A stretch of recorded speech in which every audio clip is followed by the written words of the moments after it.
Could you go 30 days without your car? Here in Nashville, that may sound like a crazy idea, but what if you had the option to bike, to bus, or to rideshare for those 30 days? 50 people around Nashville are taking the challenge. Look out that way again. Photographer Devin Williams goes where the work is. Right there. Today, that's a portrait shoot at the 505 building in the heart of downtown, one of many locations. He says it's better not to drive. It makes it easier. It's $20 to park pretty much anywhere downtown. He's one of the 50 participants chosen out of 1,500 applicants for the Ditch Your Car Challenge to see if they can go a full month using $300 worth of credit from Lyft, a bus pass, and biking. No personal car. We rode along with him. Have you used your own car yet? No. I've been lifting pretty much everywhere. The challenge is a way to get people interested in trying methods other than driving their car. We're kind of at a point of critical mass here when it comes to figuring out how we get around. To help cut down on the growing congestion problem. Even if you can do that a couple of times a week, it just helps chip away at that overall problem that we're all trying to work through. Devin says for him, challenge accepted. I have a truck, but it's in the shop right now, and I'm just like, I told my mechanic, I'm in really no hurry. And he plans to keep it up well past the deadline. It'll be cool to say, getting through the rest of the year without driving my car at all. In Nashville, Rebecca Schleicher, News Channel 5. It's a road that cuts through 21 counties across Tennessee, and it's claimed more than 60 lives in less than 2 years. A lot of times people see that they use this road or they don't have to get on the interstate. Highway Patrol Lieutenant Travis Plotzer takes us on a ride along Highway 70 in Dixon. 3302, 1081. He, along with troopers, police, and deputies across the state, are paying special attention to the road this week, which has seen more than 11,000 crashes since January last year. Whether it's following too closely, speeding, inattentive driving, failure to stay in your lane. There's a host of reasons out here why people have these crashes. Sure enough, just a few minutes into the ride, we clock someone going 68 in a 45-mile-per-hour zone. The speed limit recently changed. Howdy. Good morning. And Plotzer was going to leave the driver with a warning, but go ahead. He had a suspended license due to a late ticket payment, one of many issues patrols encounter on the roads. Law enforcement statewide uses predictive data analytics to predict when crashes will likely happen based on the historical record. And they say Tuesdays and Fridays between 11 a.m. and 8 p.m., that's when Highway 70 is at its most dangerous. Plotzer hopes the extra push to patrol will help as he keeps watch over his hometown. When you get in tight-knit communities, you oftentimes know the people that you're investigating these crashes on. You know their family. Maybe even save lives. That walk from your car to the house is the longest walk when you try to figure out exactly what you're going to say. Preventing those walks by preventing dangerous rides.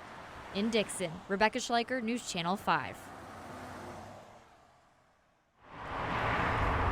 There aren't many places where the sounds of fast-moving cars ring out alongside the sound of hooves. It is kind of the hub of the Amish communities throughout the state. This is Lawrence County, where buggies and cars share the road. In the past, without many problems, but this year, distraction is probably one of the main reasons why we've seen a huge increase of buggies being struck by cars. A surge in crashes, 6 already in 2018, which is 4 times the normal average for entire past years. And while that may not sound like much, THP says buggy crashes are especially dangerous. There's no protection for the occupants inside the buggy. There's no seat belts, there's no passenger restraints whatsoever. A lot of times they're traveling with their family and young children. So far, 1 father has died, and 5 people, including adults and children, have been hurt. In every crash so far, troopers say the car driver was at fault.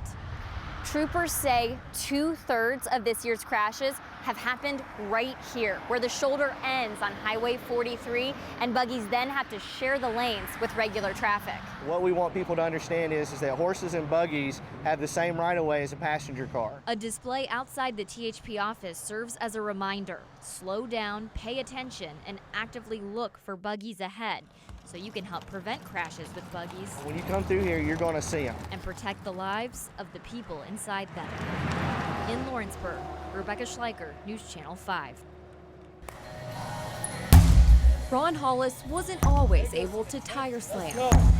For a while, he couldn't climb stairs without being out of breath. So I was diagnosed with stage 4 lung cancer in 2014. After a year and a half of chemotherapy and 2 rounds of radiation, he was depleted. Once he was cancer-free, he became a Survivor Fitness participant. And I began to get some muscle mass, began to get bigger here and smaller here, which is what was needed. And then kind of got it in my head that I could get my life back again. So that's how we got going. The nonprofit was started by a cancer survivor who realized getting back to the gym was intimidating. There's things you can and can't do. You're going to be doing what is designed for you, made for you. Trainers like Aaron Strickland and Zlatko Hundar work with cancer survivors twice a week for 12 weeks. And we're going to be with you every step of the way. Strickland says it's okay to be nervous, and it's okay to start with something as simple as balance. Really, you have to be open-minded and you have to listen. And everyone's going to have different challenges. They're going to have different struggles throughout this healing process. After graduating from the program, Hollis still works out with Zlatko at Chadwick's Fitness and Performance Training.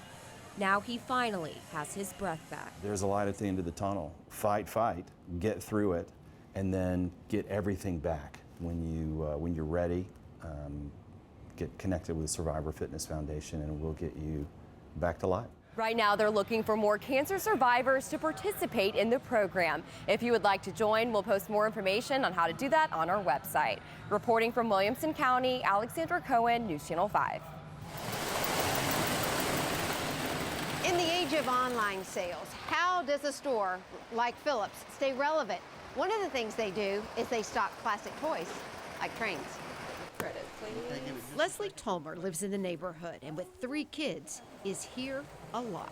We were here yesterday playing with the trains with my little boy, and today we're here getting birthday gifts for a birthday party tomorrow. So I just like to support local neighborhood, and like I said, we came here as kids, so just full circle. Owner Hal Phillips admits a lot of their success is their atmosphere. The trains aren't big sellers, but it adds an atmosphere to this store that other stores just don't have, and the kids love it. I mean, we've got little 3 or 4 year olds that come in here every other week or whatnot, and they run back to see that same train run around that same track every time, and they still stand there and stare at it. Phillips' dad opened the iconic Nashville store back in the 1940s, and while it hasn't been easy, a flexible business plan has also helped. Lily Shettle brought her kids to visit from Tallahassee. They just have awesome stocking stuffers and just all kinds of, it's like somebody hand-picked out all these toys individually to make sure it's the neatest one or the coolest one. So it's a room full of the best. With Toys R Us closed, Phillips is hoping for a good year, and things are looking positive so far. In Nashville, Amy Watson, News Channel 5.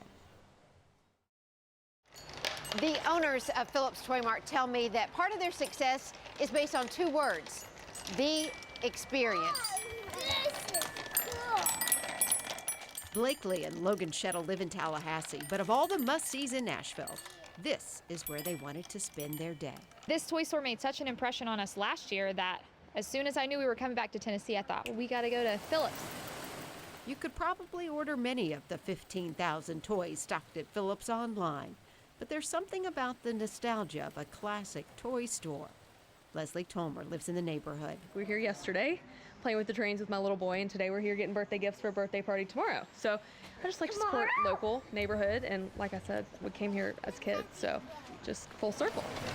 The owners admit it's been hard, but they've weathered Toys R Us, Walmart, and now Amazon. Especially if you're coming in here with a child, there's a shopping experience, hopefully, where the kid gets excited and the parents get them something. And we've got things of all prices, so you don't have to spend $20 to get them out the door and for them to be happy, I guarantee you. There's an ever-changing business model, but keeping prices competitive, stocking the it toys and the classics keep people coming back. Every year you've got the new hot products, and so you want to stay on top of those, but you also don't want to forget your staples. Your wooden stuff, your puzzles, your games. And even though shopping online might be easier. It would be so much easier. I have 3 kids, 4 and under, but this is just kind of feels like home. We've been here for so many years, and I want them to stay here, so I want to support them. Phillips says the tough part is just getting people in the door.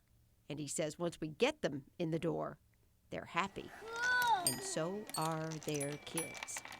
In Nashville, Amy Watson, News Channel 5.